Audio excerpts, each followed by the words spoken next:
Good morning everyone. आज मैं बात करूंगा कंक्रीट के ग्रेड्स की। सिविल इंजीनियरिंग में, सिविल कंस्ट्रक्शन में कौन कौन से ग्रेड की कंक्रीट यूज किया जाता है एज पर आईएस कोड। आप लोगों को प्राय पता होगा कि कंक्रीट के लिए कौन सा कोड यूज करते हैं। हम कंक्रीट के लिए 456-2000 यूज करते हैं। इससे पहले कौन सा करते थे? इससे पहले हम करते थे 456-1978। ठीक है, इससे पहले हम कौन सा कोड यूज करते थे? 456-1978। इसके बाद क्या हुआ? 456-1978 को ही करेक्ट करके और 456-2000 बनाया गया। तो आईएस कोड 456-2000 के अनुसार, आईएस कोड 456-2000 के अनुसार ये हमारे जो कंक्रीट ग्रेड है जो हम यूज करते हैं ये M10 से लेके M80 तक है।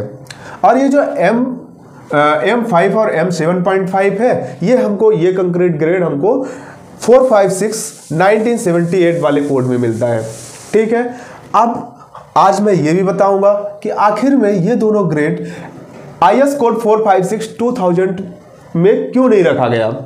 ठीक है, इससे पहले इसमें आईएस कोड 456-1978 में इसके क्या यूजेस थे और क्यों रखा गया था। ठीक है, तो इससे पहले मैं इसके बारे में बता दूं कि ये जो कंक्रीट ग्रेड है कितने ग्रुप में बांटा गया है। ठीक है, तो ये ग्रुप है, ये सारे कंक्रीट ग्रेड है। ये हमारा 28 डेज बाद compressive strength of 150 mm³ at 28 days बाद जो हमारा कंप्रेसिव स्ट्रेंथ फाइंड होता है सभी ग्रेड्स के लिए ये कंप्रेसिव स्ट्रेंथ है। और ये हमारा जो है ये मिक्स रेशियो है। ठीक है, तो सबसे पहले हम बात करते हैं कि कौन कौन से ग्रुप में बांटा गया। तो M5 और M7.5 जो कंक्रीट का ग्रेड है इसको लेन कंक्रीट बोला गया। ठीक है, इसको क्या कहा गया? लेन कंक्रीट। इसके बाद M10 से लेके M20 तक का जो कंक्रीट है वो हमारा ऑर्डिनरी कंक्रीट कहलाता है एज पर आईएस कोड 456-2000। इसके बाद जो M25 से लेके M55 तक हमारा स्टैंडर्ड कंक्रीट कहलाता है। और इसके बाद M60 से लेके M80 तक हाई स्ट्रेंथ कंक्रीट कहलाता है। हम ये आईएस कोड 456-2000 ने इसको इतने ग्रुपों में क्यों बांटा? ये स्ट्रेंथ वाइज बांटा है। हमें किस ग्रेड का कहाँ पे यूज होता है और कहाँ हमें ज़्यादा स्ट्रेंथ की ज़रूरत होती है वहाँ पे हम ज़्यादा स्ट्रेंथ वाले ग्रेड का यूज करते हैं। ठीक है, उसी हिसाब से ये 4 कैटेगरी में, 4 ग्रुप में बांट दिया गया। ठीक है, M5 और M7.5 लेन कंक्रीट में यूज बांट दिया गया। M10 और M10 से M25 ऑर्डिनरी कंक्रीट, M25 से M55 स्टैंडर्ड कंक्रीट, M60 से M80 तक हाई स्ट्रेंथ कंक्रीट। ठीक है, अब मैं ये बताऊंगा कि आखिर में ये जो M है और ये बाद की यूनिट है ये दोनों क्या शो अप करते हैं। ठीक है, ये M जो है और ये बाद की यूनिट क्या शो अप करते हैं। ठीक है, M जो है मिक्स को शो अप करता है। किन चीजों के मिक्स को? ये सीमेंट, ये जो है ये सैंड और ये जो है ये एग्रीगेट।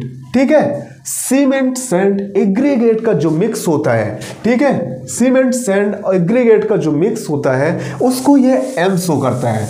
ठीक है, ये M किसको शो करता है? सीमेंट सैंड और एग्रीगेट के मिक्स को ये M शो करता है। इसके बाद की जो यूनिट है ये 5, ये क्या शो करता है? ये कंप्रेसिव स्ट्रेंथ को शो करता है। कितने? After 28 days curing. ठीक है, 28 दिन के क्यूरिंग के बाद जो कंप्रेसिव स्ट्रेंथ आती है वो ये शो करता है। किसमें? न्यूटन पर mm² में। ये 5 क्या हो गया? 5 न्यूटन पर mm²। ये क्वेश्चन काफ़ी ये जो चार्ट है ना काफ़ी इंटरव्यू हो गया, एग्जाम्स हो गए और ये साइट के लिए भी बहुत हर एक सिविल इंजीनियर को जानने की बहुत ज़रूरत है और बहुत ही इंपॉर्टेंट है ये चीज़ें। ठीक है, तो मैंने बताया कि जो ये M जो है M किसको? मिक्स को शो करता है। सीमेंट सैंड और एग्रीगेट की मिक्स को M शो करता है और ये जो बाद की यूनिट है ये कंप्रेसिव स्ट्रेंथ को शो करती है आफ्टर 28 डेज क्यूरिंग। ठीक है, मतलब कि ये जो हम कंक्रीट ग्रेड का जो कंप्रेसिव स्ट्रेंथ चेक करते हैं कितने साइज के क्यूब में करते हैं? 150 mm। ठीक है, इसका क्यूब का जो साइज होता है 150 mm by 150 mm by 150 mm।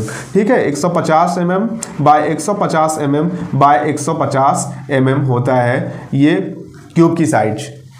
Cube की साइज क्या होती है 150 mm by 150 mm by 150 mm standard, ये कंप्रेसिव स्ट्रेंथ चेक करने की। ठीक है, तो वही चीज बता रहा है compressive strength of 150 mm cube at 28 days. मतलब ये दोनों किस चीजों को शो करते हैं, m जो है मिक्स को शो करता है और 5 जो है कंप्रेसिव स्ट्रेंथ को शो करता है।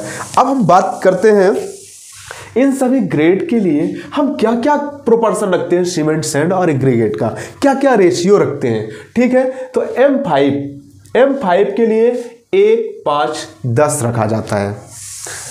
M7.5 के लिए 1, 4, 8 का प्रोपोर्शन रखा जाता है। M15 के लिए 1, 3, 6 सॉरी M10 के लिए 1, 3, 6 का प्रोपोर्शन रखा जाता है। M15 के लिए 1, 2, 4 का प्रोपोर्शन रखा जाता है।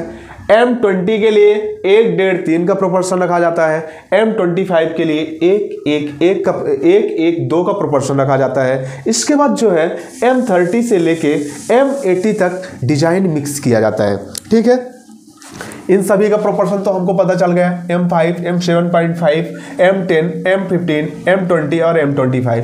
M30 से लेके M80 तक हम क्या करते हैं, डिजाइन मिक्स करते हैं। अब डिजाइन मिक्स कैसे करते हैं, ठीक है, हमारा जो 1, 1 का प्रोपोर्शन होता है उसी में से हम क्या करते हैं, सीमेंट की मात्रा कुछ ज़्यादा कर दिए, सैंड की मात्रा कम कर दिए, एग्रीगेट की मात्रा ज़्यादा कर दिए। इस टाइप से हम क्या करते हैं, कैलकुलेशन करते हैं। कंक्रीट टेक्नोलॉजी में क्या करते हैं, हम कैलकुलेशन करते हैं। कैलकुलेशन करने के बाद हमारा जो सीमेंट आता है, सैंड आता है, एग्रीगेट आता है, और एग्रीगेट और सैंड का हम क्या करते हैं, CO एनालिसिस भी करते हैं। CO एनालिसिस में क्या करते हैं कि हमको ये देखना रहता है कि हम कितने रिटर्न का हम एग्रीगेट यूज करते हैं, क्योंकि जब हम उसमें एग्रीगेट हम यूज करते हैं ना, सीमेंट सैंड एग्रीगेट, तो बड़ा पार्टिकल एग्रीगेट का पहले वो फिल होता है, फिर हमारा सैंड फिल होता है, और फिर जो है सीमेंट फिल होता है। ऐसे करके पूरे चीज जो है पूरे वॉइड्स को खत्म कर देते हैं, जिससे हमारा क्या है, स्ट्रेंथ बढ़ जाती है।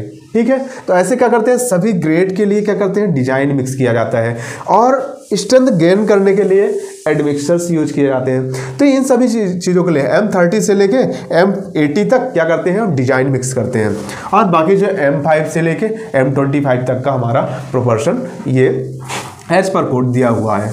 ठीक है, अब हम इसके बाद बात करते हैं कि आखिर में 456-2000 में M5 और M7.5 क्यों नहीं दिया है। ठीक है, और 456 1978 के कोड में ये चीज़ क्यों दिया गया था। ठीक है, आप लोगों को प्रायः पता होगा कि बिल्डिंग के लिए 2 प्रकार के स्ट्रक्चर यूज किए जाते हैं, एक फ्रेम्ड स्ट्रक्चर होता है, एक दूसरा होता है लोड बेयरिंग स्ट्रक्चर। इससे पहले प्रायः लोड बेयरिंग स्ट्रक्चर बनाए जाते थे। लोड बेयरिंग स्ट्रक्चर में क्या होता है कि जो स्लैब का लोड है वो बॉल बियर करती है। ठीक है, और फ्रेम्ड स्ट्रक्चर में क्या डिफरेंस होता है, फ्रेम्ड स्ट्रक्चर में क्या होता है कि जो टॉप बीम है और स्लैब है उनका लोड जो है वो कॉलम बियर करता है। ठीक है, कॉलम बियर करता है, इसके बाद फाउंडेशन में ट्रांसफर करता है। और लोड बेयरिंग स्ट्रक्चर में बॉल क्या करती है, ऊपर का टॉप का जो लोड है वो बॉल बियर करती है और फाउंडेशन में ट्रांसफर कर देती है। तो पहले क्या होते थे कि कॉलम वाले स्ट्रक्चर नहीं बनते थे, लोड बेयरिंग स्ट्रक्चर बनते थे। लोड बेयरिंग स्ट्रक्चर में क्या रहता था कि जो हमारी जो दीवार बनती थी ना, वो उनके फाउंडेशन के लिए, उनके फाउंडेशन के पीसीसी के लिए, बेस के लिए लोड बेयरिंग बाल जो बनती थी, उनके फाउंडेशन के बेस के लिए M5 और M7.5 का यूज किया जाता था। लेकिन आज के डेट में लोड बेयरिंग स्ट्रक्चर नहीं बनते हैं। आज के डेट में क्या बनते हैं, फ्रेम्ड स्ट्रक्चर बनते हैं। और फ्रेम्ड स्ट्रक्चर यानी कॉलम फुटिंग फाउंडेशन के लिए पीसीसी के लिए M10 का यूज किया जाता है। ठीक है, इसलिए जो IS कोड 456-2000 है तो M5 और M7.5 को हटा दिया है, क्योंकि इनका यूजेज नहीं है। यूज पहले होता था जब लोड बेयरिंग स्ट्रक्चर बनते थे, लेकिन आज के डेट में फ्रेम्ड स्ट्रक्चर बन रहे हैं, इसलिए इनका यूजेज नहीं है। इसलिए आप लोग जब रीड करोगे ना IS कोड 456-2000 तो आप लोगों को M10 से M80 तक का ही कंक्रीट ग्रेड देखने को मिलेगा। और आप ये वाला पुराना कोड रीड करोगे 456 1978 तो आपको नोट में M5 और M7.5 मिल जाएगा, इसके यूजेज भी मिल जाएगा, क्यों, कहाँ पे इनका यूज किया जाता था। ठीक है, अब बात ये तो हो गई। अब हम सभी ग्रेड के कंक्रीट का यूज बताते हैं, कहाँ पे कौन सा ग्रेड का कंक्रीट यूज होता है। ठीक है, M5 और M7.5 तो हमने बता दिया कि लोड बेयरिंग स्ट्रक्चर के फाउंडेशन के बेस के लिए यूज किया जाता था, लेकिन अब यूज नहीं होता क्योंकि लोड बेयरिंग स्ट्रक्चर नहीं बन रहे हैं। ठीक है, M10 जो है, M10 ये कहाँ यूज होता है? अभी जो फ्रेम्ड स्ट्रक्चर बन रहे हैं, कॉलम फुटिंग फाउंडेशन, तो उनके जो बेस है, पीसीसी है, उनके पीसीसी के लिए M10 का यूज किया जाता है, राइट। इसके बाद M15 का यूज कहाँ होता है? M15 का यूज जो है तो फ्लोर स्लैब हो गया, कर्व्स हो गया, इन सभी के कास्टिंग के लिए M15 का यूज किया जाता है। ठीक है, अब बात आती है M20, M25, इनका यूज कहाँ होता है? ठीक है, तो M20, और ये तो आप लोगों को पता है कि minimum grade of concrete for reinforcement concrete. ठीक है, आरसीसी के लिए मिनिमम कौन सा ग्रेड यूज होता है? M20 होता है। ठीक है, तो M20 और M25 कंक्रीट ग्रेड जो है ये डोमेस्टिक रेसिडेंशियल बिल्डिंग को कंस्ट्रक्ट करने के लिए M20 और M25 कंक्रीट यूज किया जाता है। ठीक है, नॉर्मल जो हम रेसिडेंशियल बिल्डिंग बनाते हैं ना, उनके लिए M20 और M25 कंक्रीट ग्रेड यूज किया जाता है। ठीक है, अब बात आती है कि ये M30 से लेके M55 ये कहाँ यूज होता है? ठीक है, ये कमर्शियल यूज के लिए होता है। ये M30 से लेके M55 जो है कमर्शियल और इंडस्ट्रियल यूज के लिए होता है। कमर्शियल समझ लीजिए, जैसे हमको पथ भी बनाना है, रोड भी बनाना है ना, रोड हो गया, इन सब के रोड के लिए M30, M35 कंक्रीट का यूज किया जाता है। ठीक है, बाकी ये जो है जैसे कमर्शियल में समझ लीजिए, जैसे कारपोरेट हाउस बनते हैं, कारपोरेट ऑफिसेस बनते हैं। ठीक है, इंडस्ट्रियल बिल्डिंग बनती है, इन सभी के लिए क्या है कि एक साथ ये मल्टी स्टोरी बिल्डिंग बनती है, क्योंकि एक जो कारपोरेट स्ट्रक्चर बनता है वो कई सारे ऑफिसेस के लिए बनता है। तो ये कमर्शियल बिल्डिंग के लिए, तो ये M30 से लेके M55 ये कमर्शियल और इंडस्ट्रियल यूज के लिए होता है। ठीक है, अब आप लोगों को बता दूं कि जो M60 से लेके M80 तक का ये हाई स्ट्रेंथ कंक्रीट ये कहाँ यूज होता है? ठीक है, हाई स्ट्रेंथ कंक्रीट कहाँ यूज होता है? ये होता है लार्ज कंस्ट्रक्शन के लिए। किसके? Large construction. ये लार्ज कंस्ट्रक्शन के लिए M60 से लेके M80 तक लार्ज कंस्ट्रक्शन के लिए यूज होता है। जैसे डैम हो गया, हाई राइज बिल्डिंग हो गया। डैम समझ लीजिए, डैम में हम ये normal concrete, ordinary concrete, standard concrete हम यूज नहीं कर सकते, क्योंकि क्या है कि डैम में बहुत ज़्यादा हाइड्रोलिक प्रेशर होता है। वाटर का प्रेशर तो आप लोग समझ ही सकते हो कितना प्रेशर होता है। ठीक है, तो जो वाटर का हाइड्रोलिक प्रेशर होता है बहुत ज़्यादा होता है। अगर ये ऑर्डिनरी स्टैंडर्ड कंक्रीट अगर हम यूज करते हैं तो आसानी से क्या है, हमारा स्ट्रक्चर जो है फेल हो जाएगा, डैम हमारा ढह जाएगा। तो क्या होगा कि जो आसपास के इलाके हैं वो सब डूब जाएंगे, क्योंकि इतना ज़्यादा पानी होता है डैम में, इतना ज़्यादा पानी होता है कि वो आसपास के एरिया क्या होंगे, डूब जाएंगे। और डूब जाने से आप लोग जानते हैं कि कितना ही ज़्यादा जनधन की हानि होती है। इसलिए हम डैम हो गया, ऐसे हाई राइज बिल्डिंग हो गया, ऐसे लार्ज स्ट्रक्चर के लिए हम क्या करते हैं, ये M60 से लेके M80 तक का हम कंक्रीट ग्रेड यूज करते हैं, क्योंकि इनका कंप्रेसिव स्ट्रेंथ बहुत ज़्यादा होता है। इसलिए हम M60 से लेके M80 तक यूज करते हैं। आप लोग हाई राइज बिल्डिंग में आप लोगों ने बुर्ज खलीफा का नाम सुना होगा। बुर्ज खलीफा की कितनी हाइट है? 828 मीटर हाइट है। ठीक है, अब इतनी हाइट की बिल्डिंग किन चीज़ों से मिलकर बनी है? बुर्ज खलीफा एल्यूमिनियम और कंक्रीट से मिलकर बनी हुई है। आप लोगों को अगर कभी लगेगा तो आप गूगल में उसके बारे में रीड कर सकते हैं। ठीक है, उसमें कौन सा कंक्रीट ग्रेड यूज किया गया है? कौन सा कंक्रीट ग्रेड यूज किया गया है? M75 और M80 कंक्रीट का यूज किया गया है उसमें। ठीक है, क्योंकि इतनी हाई राइज 828 मीटर की बिल्डिंग है। ठीक है, अगर हम नॉर्मल कंक्रीट से इतनी हाइट की बिल्डिंग बना देना तो लोड कैरी नहीं कर पाएगा और हमारा स्ट्रक्चर जो है फेल हो जाएगा।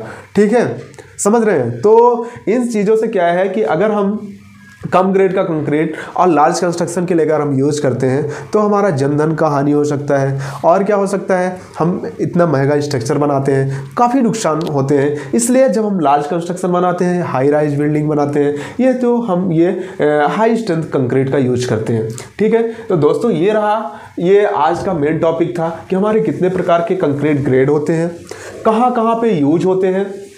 ठीक है, कौन कौन से ग्रुप में बांटे गए हैं, कौन कंक्रीट ग्रेड कहाँ पे यूज होता है और इनका प्रोपोर्शन क्या है। ठीक है, इन दोनों में ये चीज़ें क्या है, एम क्या है, 5 क्या है। ठीक है, बाद की यूनिट ये चीज़ें ये समझ लीजिए कि इंटरव्यू एग्जाम्स में तो ये तो बहुत ही मैक्सिमम पूछा जाता है कि M5 है, जिसमें से 5 क्या है।